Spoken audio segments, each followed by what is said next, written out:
Welcome back, Fantasy Fiction Fanatics. It's great to see you again. I hope you're doing well. Today is finally our second video for the writing portion of this channel. Sorry it has taken me so long to get there. I promise that I haven't forgotten you writers. Just has taken me a little bit of time to get the next one up and rolling, just like it was with the rest of my channel. Kind of stop and go there for a little bit. But we are going to be talking about setting today, so I hope all of you fantasy fiction writers out there who are watching this video will hopefully get some help from this video. I'd just like to preface this by saying we're going to be talking about concepts that are going to be very broad for setting. Obviously, we're going to have things in there that we will talk in more detail in later videos, but right now we're going to be covering the main subject of setting and everything that's involved in setting, and things that are important to keep in mind for setting. So very specific details will not be covered in this video. Alright, so the first question I kind of want to address, or the first topic, is why setting is important. So setting is really the very base of a story, because without a place for it to occur in, there is no story. So plot and setting are both very, very basic items. That's why I'm starting with both of those for beginning our writing videos. Is last time we did plot, and now we're doing setting, because without a plot or a setting, you don't have a story at all. So setting it's really just as important. I'm not going to say that one or the other is more important than the other, but setting is one of the top most important things to have, because again, no place or no realistic place for you to have a story to happen. There's no story to happen. So that's why it's very important to discuss settings and how they're supposed to be incorporated, or what kind of elements are incorporated with setting. It is also a very big concept, like I was just saying. So please keep in mind that everything I'm going to be talking about, I'm going to do some details about, and I'm going to explain why they're necessary. And then in later videos, we can go ahead and talk about the individual aspects of setting. Because a lot of things, as you're going to see in this video, a lot of things go into setting. And more things than you would think go into setting and are tied to the setting. So throughout the video, if you end up having any questions about anything at all, go ahead and comment down below, and I would love to have a dialogue with you, answering any of your questions, concerns, or comments. So, alright, let's go ahead and get started with our first topic.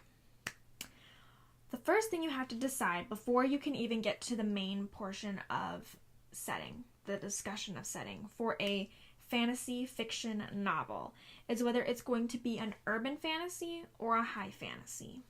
Now, I think I discussed a little bit of the difference in my previous writing video, and I'm sure a lot of you already understand what the difference between urban and high fantasy fiction is.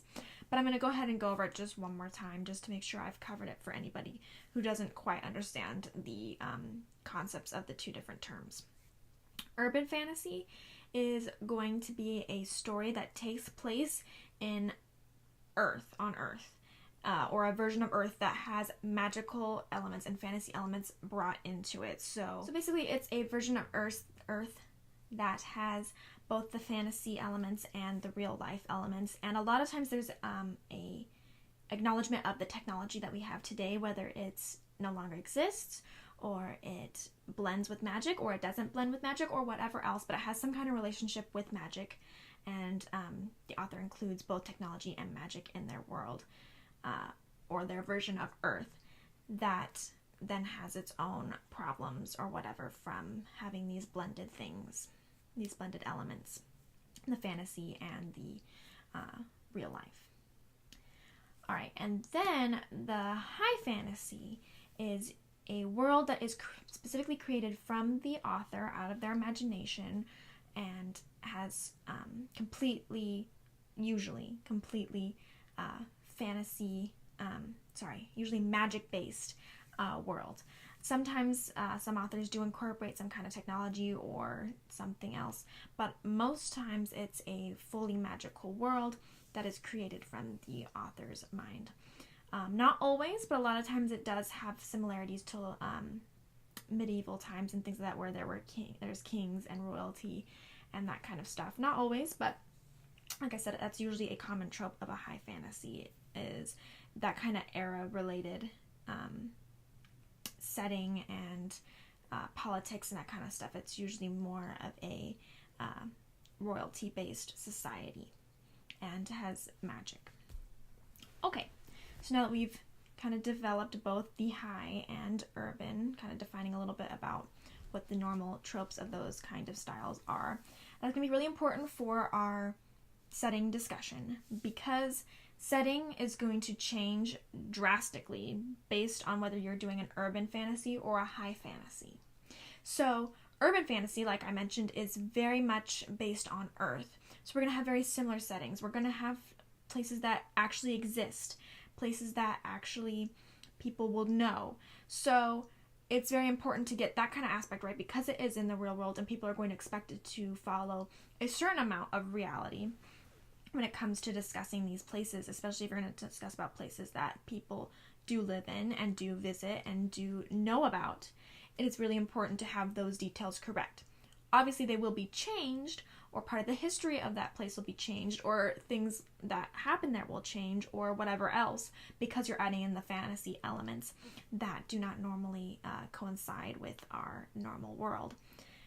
And so those changes will be acceptable. But for example, Harry Dresden, the Harry Dresden Files is an urban fantasy. We are probably going to be reading that then after Dragonlance, sometime soon after Dragonlance, we're done, because Jim Butcher is my favorite author, so I definitely want to discuss some of those books with you. But anyway, his world is in Chicago for his characters, and so there has to be a believability that this Chicago is actually a Chicago that would work with the fantasy elements, but also has the elements of the real world, and that people can recognize that this is Chicago, and that would actually be how it would be if this fantasy portion of the world what did exist in our normal existence. If you're in a high fantasy story, obviously you can do a much broader spectrum of things with your world and completely make it up as yourself. But at the same time, it comes with its own challenges in the fact that you do have to describe more of the world, because your reader is not going to know everything like they would within urban fantasy. They would already know about, what buildings look like in Chicago, but they don't know what buildings look like in this magical, mystical world that you made up. So a lot more description, a lot more of your imagination is going to be involved with the writing of that story and portraying it to the reader. So you have to first decide what kind of story you're going to be creating, because that's really going to change the nature of the setting and how the setting is going to need to be portrayed. Like how much detail must be put in, what you expect the readers to know or not know, and that kind of stuff. So it is very, very important to decide first off and to be very clear on what kind of story that you're going to create in order to look at the elements that are needed for that setting. Obviously, I'm going to be talking about things that are for both settings, but if there are discrepancies on different ones, I will go ahead and let you know what those different elements are going to be. Alright, so once you decide what you're writing about, we're going to go ahead and move on to what is involved in setting for fantasy. This is going to be an overarching kind of deal here. It's going to be what all settings, at least for fantasy, is usually going to need. Alright, so sorry if I'm constantly looking down. I'm kind of looking at my trusty dusty notes here and making sure I cover everything and know exactly what I want to say with each item. So, again, I'm going to say that these elements are going to be very broad, and I'm going to talk about how they relate to setting and why they're important to setting, but I'm not going to go really super in depth on each topic and really explain the specifics on everything, that can be in later videos. Right now we're just going to see what the elements are and how they relate to setting and why they are important to setting.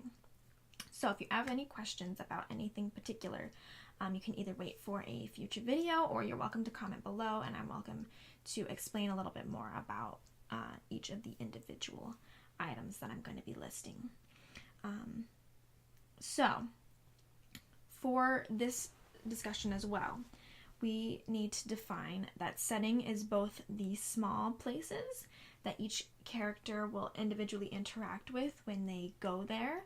For example, like a village or a town or a city, depending on what type of story you're creating, as well as the big overarching world. So Earth is your setting, or a fantasy world that you created yourself, and whatever the name of that world might be. The whole overarching world is setting, as well as the fountain that you go to, your characters go to for whatever reason, or the town that they pass through, or the forest that they're in, or Chicago, or Las Vegas, or whatever else that the characters live in, or encounter, or go through, or whatever else.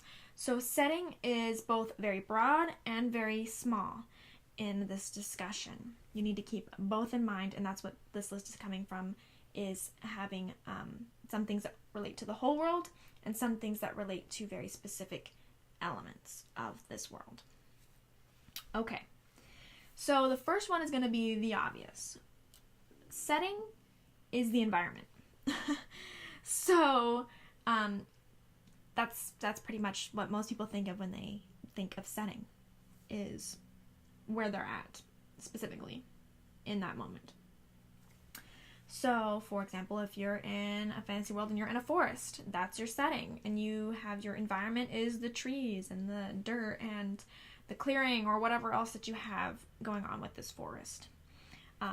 If your setting is Chicago, it's going to be the skyscrapers and the roads with the small parks in the city, or the museums, or whatever else. Those are your setting, an environment around you. Or say you're doing a fantasy world and you're in a castle, so then you're going to have the thrones and the tapestries and the big windows and the really tall towers that the princesses are locked up in, or whatever else. So the setting is the environment, the buildings, the flora and fauna, the actual environment that you're in, that will need to be described, especially if you're in a high fantasy realm where it's not what we would expect as a dweller of Earth, or it's going to be describing the differences between what we would expect in our real world and what actually is, as well as describing it just that way we know where we're at. If you're in a building, there are plenty of different types of buildings you could be in, and so you do have to describe exactly, even though we know what a building is, we don't know what kind of building your character's in. So you do really have to build the environment. You have to build where they're at and what they can do at this place. So that is why environment is especially important when we're discussing setting and we're writing setting, is because setting really defines what a character can do. If they're in a forest, and say this is even in an urban fantasy, if there's no cell towers, they can't call for help on their phone. Or if they're in a high fantasy and they're in a forest, they're obviously most likely not going to use magic that's going to be fireballs unless you're a Fizbin and don't care if you light everything on fire, because you would light everything on fire and kill yourself. So your environment really affects what the characters can and cannot do, or where they're at, or what is realistic, things like that. So the environment is really good to establish, really important to establish and to explain and to describe enough for the reader to understand where they're at, know what's important about where they're at, and can then understand the limitations of what they can and cannot do at this location. So environment is very, very important. to the setting. Of course, in later videos, we will go ahead and talk about creating certain environments and those kind of things, but for now, let's go ahead and move on. Next is going to be creatures / monsters. So this is important for both kinds of stories, but especially true of high fantasy, because high fantasy is a world that's not Earth, and so they have creatures and pets and things and monsters and whatever else that do not exist in Earth.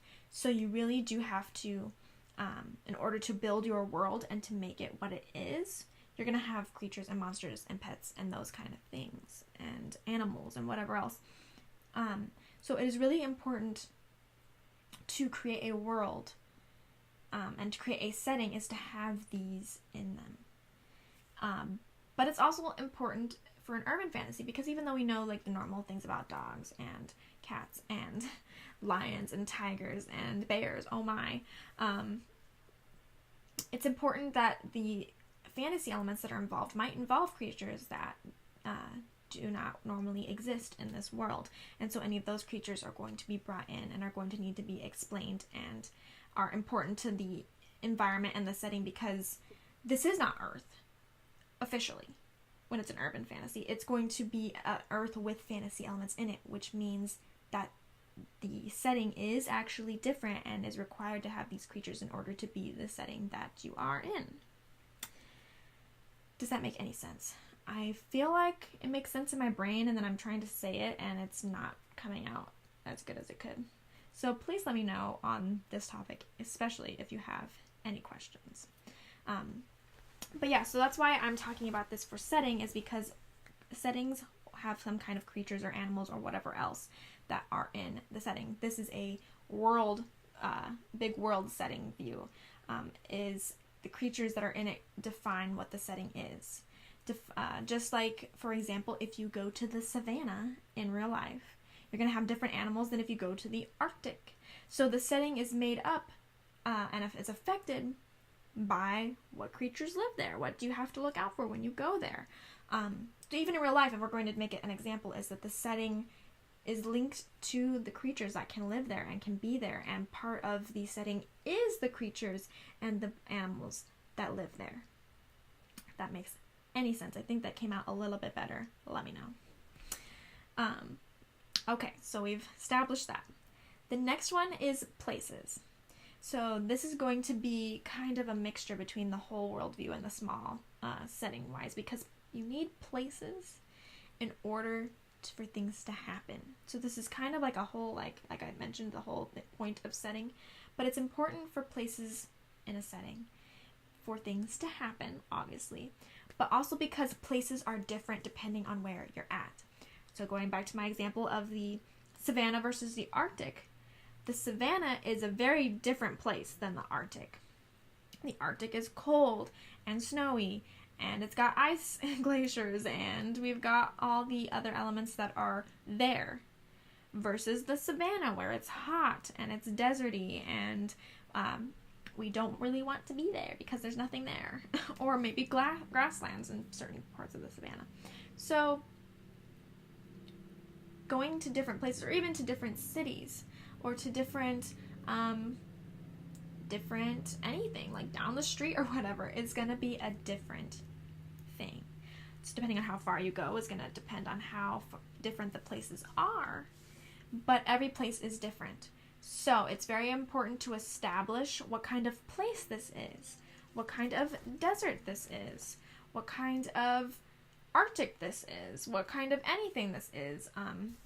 Is it a small town? Is it a huge city? Are we in the wilderness? Are we in a grasslands? Where are we? So the places are important. The very specific places that your characters are going to go and interact with is very, very important to be clear about and to establish.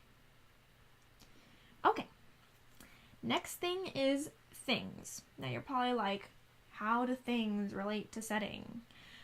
Things relate to setting because you have different things in different places, because of different cultures, because of different materials, because of different things that are affected by settings. So to create this setting, to create this place, you have people that live in that place, and you have people that have things.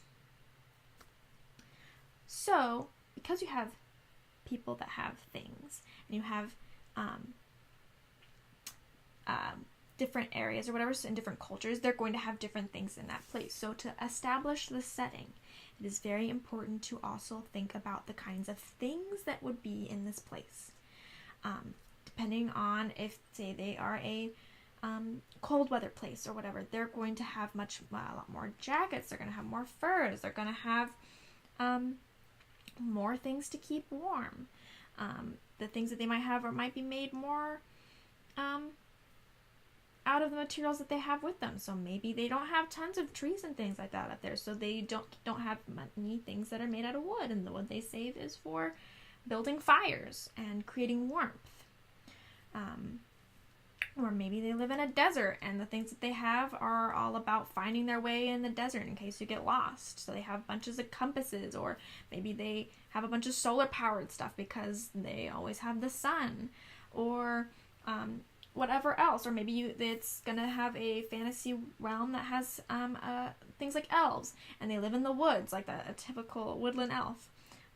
And so they have tons of trees, and so they build their trees, their houses in trees, or whatever else. Their things are gonna reflect the place that you're in. So a setting is important to have things, because there is things are part of defined by where you're at. And along with things, we have people, because like I said, you can't have things without the people. So setting is very important because you have to have people in them. People help define the setting. If you live in one place, it's going to be different. People are going to be different there than they are in the other place. Like I said, because of culture and because of environment. The setting is affected by the people that are there. For example, if you go to Mexico, it's a way different set of people than if you go to China.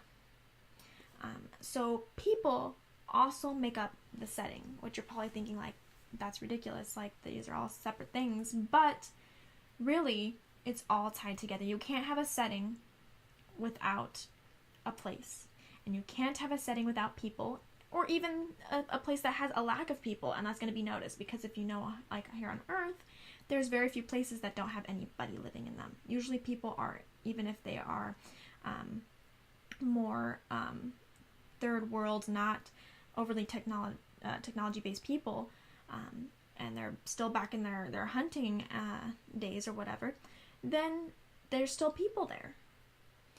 So people are important to the setting because people are everywhere. You can't have a place without people in them. Well, or it's going to be a significant lack of people. So yes, technically you can have no people, but there's going to be a reason for that, and that's going to change the setting up appropriately. A setting with people versus a setting with no people is going to look completely different. So it's very tied to the setting and the things, because without people, or with people, you have things. So things are very important because different things are going to happen in different places with different people. See, it's all coming together now. See, it's all linked together to make a setting. All right, a couple more. It is also important in a setting to have a distinction between places. So this kind of goes along with people and place and things. We need a distinction between the different places because, as we mentioned before, setting, not every place is the same. So we need to have a clear distinction of we're here, or we're here, or we're here, or we're here, or where are we? There needs to be a clear, what's the word I'm looking for? A clear marker, a clear distinction, clear something that we are in this place, and then when you move your characters or have them go somewhere else, that you are in a different place with different people and different things and different places. Because you don't want it to get too meshed up into where people don't know where they're at or what they're doing at this place or why they had to go from point A to point B if it's basically the same place, or a very similar place. It's also important because to develop setting, to develop these different areas that we're at, you have to have a distinct difference between the items. You have to be able to build that up and to be able to get to a place, to get to somewhere that somebody can identify. Really hope that made sense. Let me know if it didn't. So that one's kind of a really quick one. It kind of relates to the other things we've been talking about. Going to different places means different people, places, and things, and creatures, and so we need to distinguish exactly where we're at when the characters get there. Otherwise, your reader is going to be lost. Okay, and then the last main thing that is important to involve in a setting, is that characters are hindered or helped by their environment. So, say someone your character gets kidnapped. Their environment, or wherever they get taken to and kidnapped to, is going to either help them. It's either going to have elements that will help them, or it's going to have elements that will hinder them from escaping. And that is going to matter based on where they're at. So, characters are going to be hindered or helped or interact with this environment, and it's going to change the outcome of what can happen.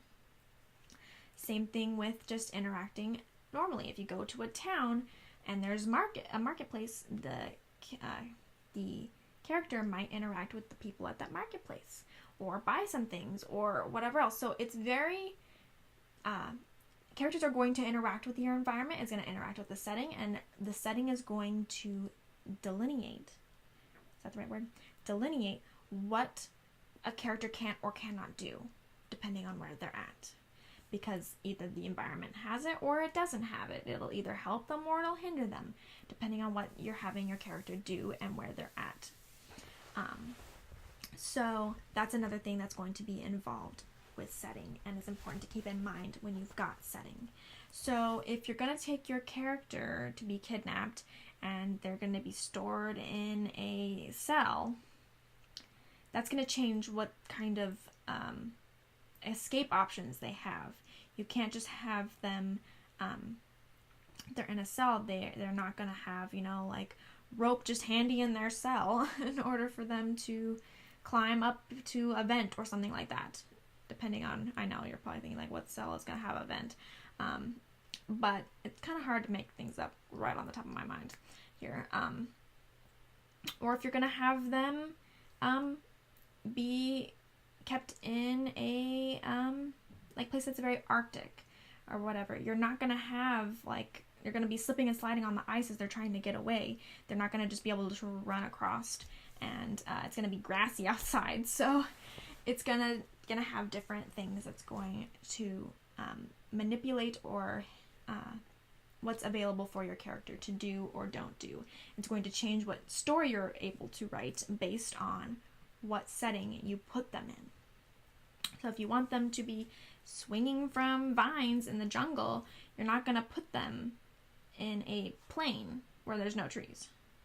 That might seem kind of obvious, but I just mean I'm trying to show how much interacting with the environment is important and how setting is important when thinking about how your character will interact with it and what kind of opportunities you're going to give your character in this place. Okay, so those are all the elements that I felt like were really important to keep in mind when writing setting, and how setting is important to the whole story, and what kind of things are based off of setting and are important to understand when writing a setting. Again, other videos I'll go ahead and talk more about individual things like creatures and monsters, or building a place, or how to describe environments, those kind of things we will be able to talk more in depth on later videos. Okay, any questions on any of that, or what I was trying to say not getting across, go ahead and comment down below. I would really love to know your feedback if there is any, as well as any questions I would love to have answered for you. Okay, next things next. I want to talk about rules. Again, this is another topic that you're probably like, how does this relate to setting? But, and again, we're going to go into more detail about actually doing this and actually creating a world. But every single world has rules.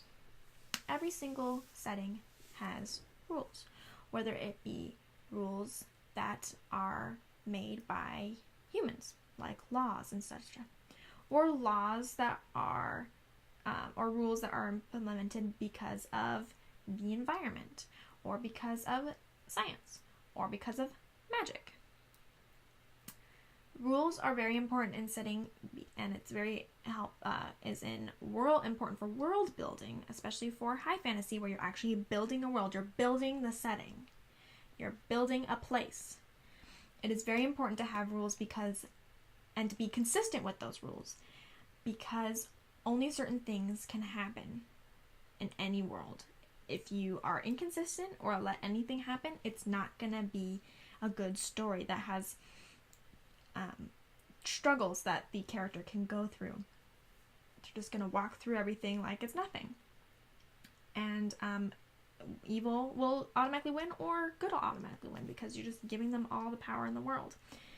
That is not what makes a good story, and it is not even what happens in real life, like in this world. And going with an urban fantasy, you're going to have to follow the rules of this world, whether, like I said, be the laws, or if it be like the law of gravity, or if it's going to be anything like that, like science related, the technology we have, and you're going to base your magic on technology or something like that, you're going to have to follow the rules that technology has. You cannot create something from thin air in this world. I can't just go like, ba-bam, bam, and then suddenly something appears in my hands. I have, so those kinds of things are important when building a world, whether it is changing the world to, this world, to fit a fantasy style, or if it's going to be building your own world. The setting must have rules, and the characters must follow those rules consistently. So you can create a character that can go wham, bam, bam, bam, and there's something in their hands, but it has to follow a rule of why can they do that, or what kind of things make it so they can do that, or is it everyone can do that, or cannot everyone do that? And you must be consistent in your writing. That is what's going to make your setting feel real, and what's going to make it believable to the reader. So these kind of rules are important for setting, because as I've talked about, setting includes your whole big world, your whole place. So when we're talking about the rules of physics and magic and those kind of things, those are the big world setting ideas. What is your world going to be able to do, and what are your characters going to be able to do, and why can they do those things versus not do those things? Those are very, very important to establish. It's also very important for rules, like I mentioned, that are human-made. What kind of laws are going to be in place? What kind of rulership do you have? What kind of rules and regulations do normal humans or other creatures create for themselves? These are all important to creating your setting, because if you go to a place that has people and things are going to create rules for themselves to govern people from killing everybody. So every place is going to have different rules, just like when you go to another country, they have different rules about alcohol or drugs or anything else in this world. So it is very important to understand the rules that each place has, whether it be the whole world, and that's going to be magic and technology and science and all that other stuff, or if it's going to be you're going to go to a place and they are limited, your characters are limited by the setting, not only by the environment, but also by the regulations and things that the creatures or people that live there create for themselves. So, again, I know that's kind of like, that's not really setting, but it is setting, because everything that involves making a place, which includes those things, you can't have a place without certain things, or there's going to be a specific lack of that, and that's going to be important to the setting as well. So if you're going to go to a place with people, that's going to be something that's going to be involved. If you're going to have a place at all, you're going to have things like gravity, or maybe not defined as gravity, might be something else, but you're going to have something that makes it so we can walk on the ground, most likely. Or other rules of like physics, or things for magic that are going to be kind of like the physics, like, okay, well, why can this person do this with magic, but not this? Or they can do both things, but they can only do it under these circumstances, or whatever else is going to happen. So it's very important to keep those things in mind. The rules must be a part of you building a place. Whew. All right, next topic. Had my little breather there? Let's go. The last thing, it's kind of come in 3 different elements, but the last big topic I want to do is developing setting. So we talked about all these things that are required to have in a setting, or to keep in mind when building setting, or is important to setting, blah, blah, blah. All of those things. Now we're going to talk about actually what are the 3 different ways of building setting and developing it, and what's important for developing a setting. So the first thing when developing a setting, or maybe not necessarily the first thing, but one of the things, is establishing the rules to the reader. Because without establishing the rules to the reader's going to have no idea what's going on, or why things are happening versus other things, why some things are available to be done and other things aren't, especially with magic, which can be anything an author decides to make it. So it's very, very important to establish the rules and to establish consistency of those rules. That way there's no confusion down the line of why it worked this way and why it works this way now and then this way. So it's very, very important to be consistent and to establish them to the reader. Now, there are several ways to do this. First thing is you can have a character who knows the rules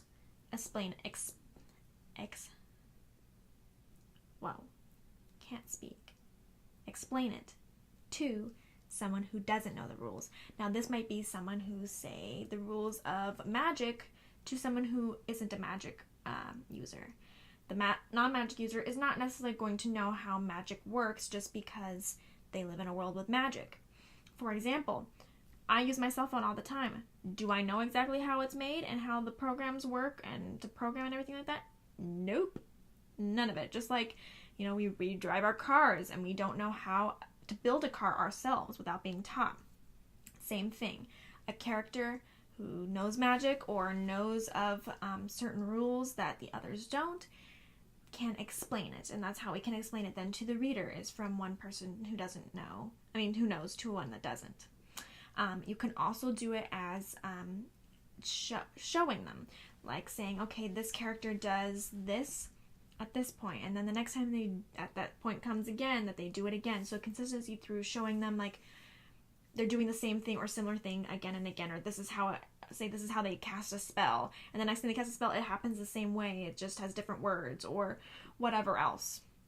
It's consistency through seeing them perform the magic and seeing them do things that establishes the rules, because we keep saying, okay, it's happened this way, and then the next time it happened the same way, and then the next time it happened the same way, and the next time it happened the same way. So then the reader's like, okay, I get it. That's the way it works. That's why we are doing it that way. Or we can have a character who were in their thoughts, like depending if you're a first person, you might have them think, oh, this is how it happens and blah, blah, blah, and be like, inside their brain, they're going through the, oh, am I thinking about, what do I need to know, and the reader will then read what they're thinking about as they go over themselves, being like, okay, this is the way it works, and this is what I need to be doing. Let's see, is there any other ways that I had? I feel like there was one more. Dropping little bits of information throughout the book. So instead of having a character specifically tell everything to another character, you might have it where the character learns like you're learning. They see a character do something, and then somebody else tells them a little something else, and then somebody else does something or tells them something, and they pick up little pieces from and piece it together from other characters throughout the book as things occur, as they go through the story. And so the reader will then get those pieces as well and be able to piece them together and be like, okay, I get what's happening. I get why we're doing this. For example, the rules of magic is pretty much always kind of has several different ways for, sorry, you're probably like, what am I even talking about? Dragonlance, the book that we're reading. Magic is established in their story mostly through Razlan and his use of magic, him discussing magic, him doing the magic. So we really learn a lot through him because he is constantly doing it or showing us this, the different spells that he's cast. He also tells them, no, it doesn't work that way when they ask questions about, well, why aren't you doing this? He says, that's not the way it works.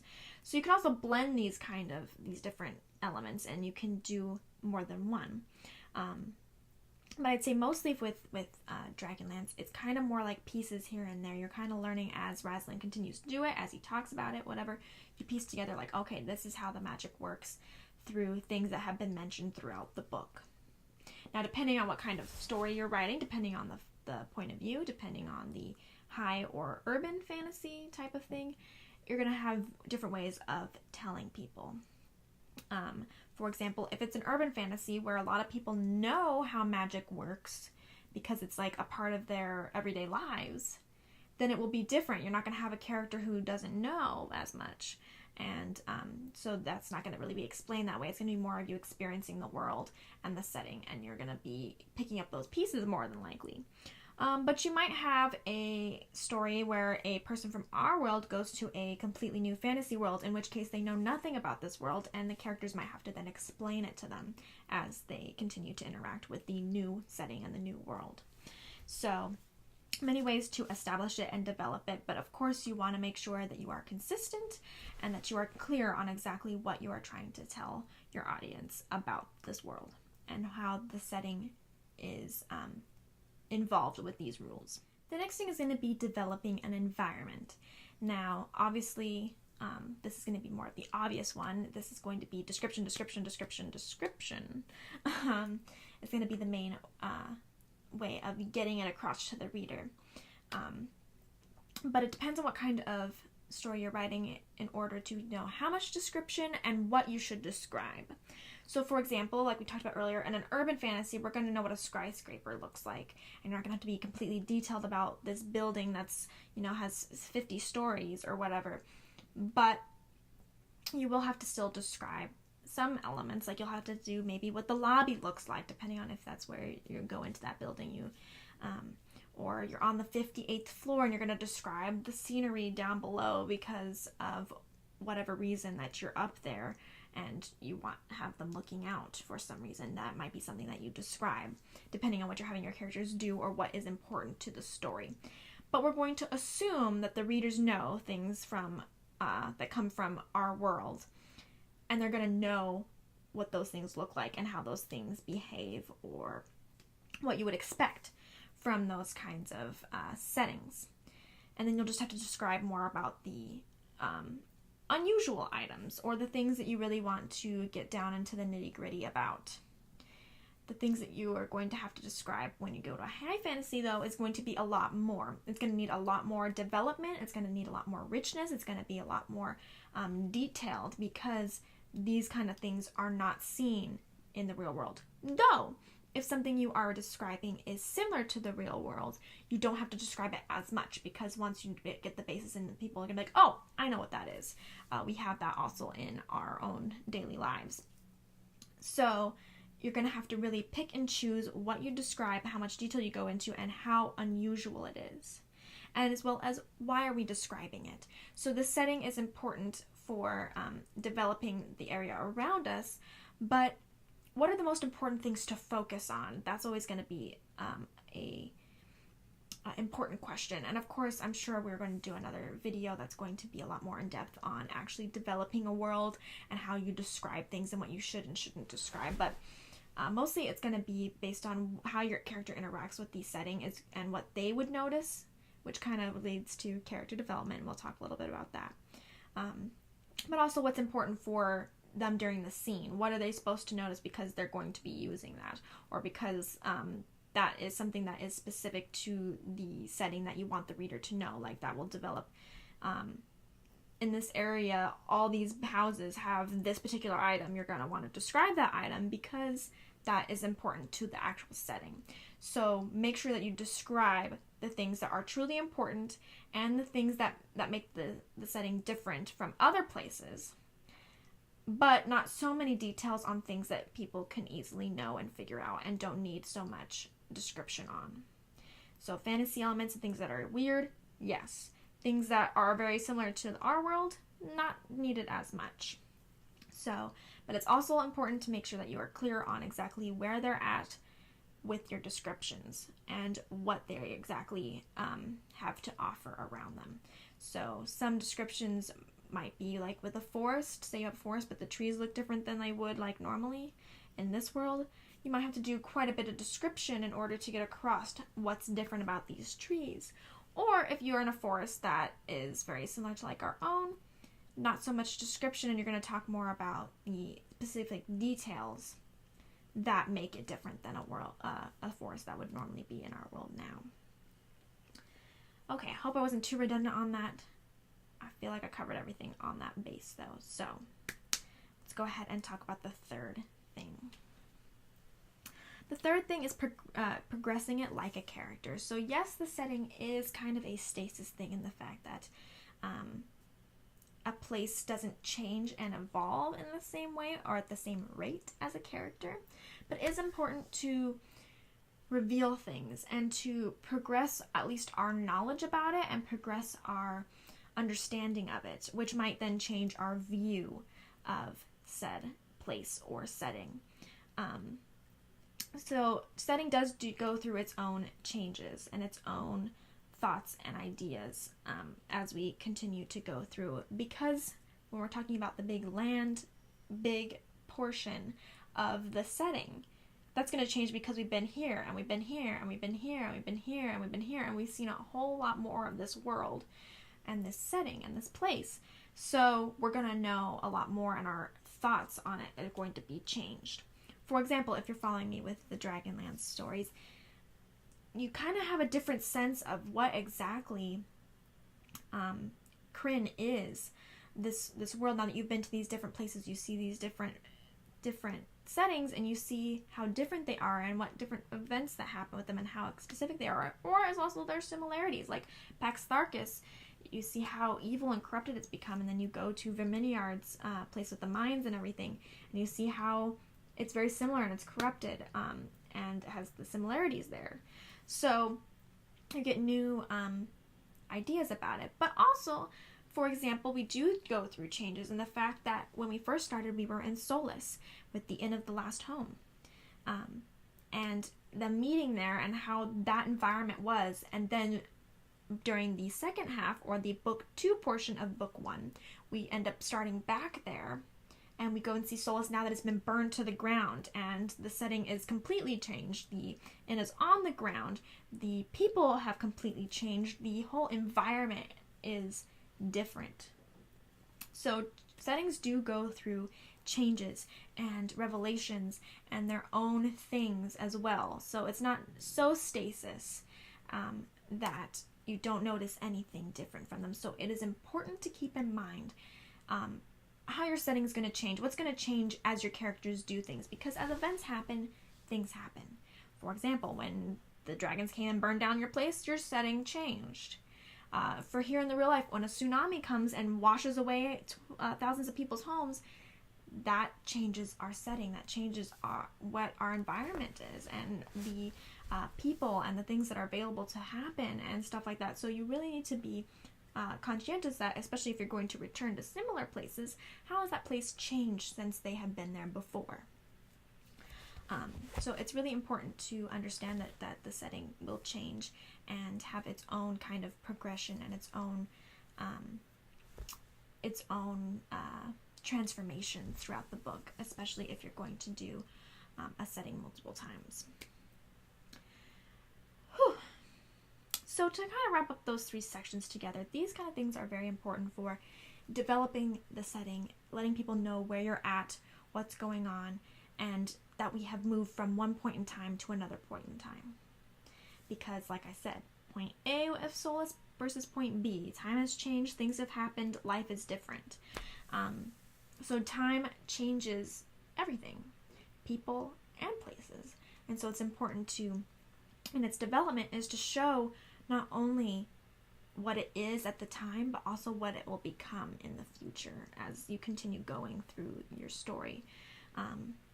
And this can be done like the literal sense, like in Dragonlance, where you see the passage of time, or something has happened, an event has happened, and that's changed. Or it can be developing it through, say someone can see the future, and you see what it's going to be like in the future, and you can get development from that way and see where the setting is leading to. So setting can be almost like a character in that way. And developing it is very important, just as developing a character would be, and making it grow and become something and become richer and become better and become more alive is really important for a reader, because the reader will then feel that life and to feel like the book is coming alive and being more than what it is when you actually push this place on them and say, hey, look at this amazing place, look at how real it is, look at how great it is, or how bad it is, or whatever else, making an impression on the reader. Only that can happen if you really develop it and make it a full thing. So a lot of people let the setting fall through the cracks. They just think, oh, it's just a place or whatever. But really, setting makes it realistic. It is the grounds that the characters stand on, literally and figuratively. Without the setting, there is no story, there is no people, there is no nothing. So, just as important as making a character realistic and good, it is very, very, very important to make the setting the best it can be, and developed as much as it can be, and as real as it can be, and as abundant as it can be to the reader, just like a character or anything else. All right, I think I've covered everything that I felt would be good for this overarching view of setting. Again, I've mentioned this several times earlier in the video. I will go ahead and, as we continue our writing videos, discuss more in depth about different things like places and people and things, and the actual in-depth of like how to make these things happen and developing a world. Right now we're just kind of talking about setting and the main important things and how to get it going, and what is important to have inside a setting and things to keep in mind. So I hope you enjoyed this discussion. Let me know if you have any comments, questions, concerns, anything at all. Put them in the comments below, and I would be happy to have a chat with you and to see what we come up with together about setting. I hope you have a wonderful day, and so this week my video ended up being this video and not a reading video, but I'm going to try and get another reading video for the first 5 chapters of Dragonlance out as soon as possible. So yeah, I think that's it. I hope you have a wonderful day, and I'll see you next time. Bye.